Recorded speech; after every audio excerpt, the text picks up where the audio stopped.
Le bas droit et le haut en biais pour que quand je mets dans la terrine et que l'eau coule dessus ne pourrit pas.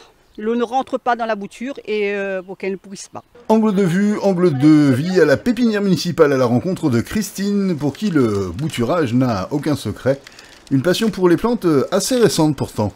À peu près 5 ans, 6 ans, j'ai découvert l'univers des fleurs et j'ai adoré. J'ai travaillé un petit peu à droite et à gauche et puis j'ai aimé. J'ai produit un petit peu et j'ai adoré ça. Évidemment, à la pépinière où elle exerce son talent, elle ne fait pas que ça. Je fais des boutures, je fais des semis et du rempotage des plantes. Et quand il faut aller donner un coup de main en ville pour nettoyer ou arroser, je descends donner un petit coup de main en ville. Chaque variété de plantes demande des soins particuliers. Les vieux garçons, les romarins, les bégonias. Les bégonias, ils n'aiment pas trop l'eau, donc ils pourrissent. Donc il faut mettre un petit peu où il y a moins d'eau.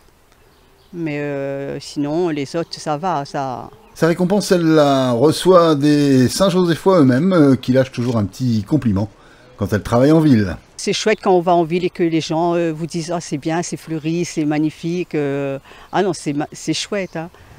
Hier, on m'a descendu en ville, les gens en train de planter dans la fontaine, les gens ils complimentent « Ah, oh, les chouettes, les agréables. » Le travail en équipe, c'est la clé du succès selon elle. Chacun a ses autres tâches, c'est bien, chacun a son domaine.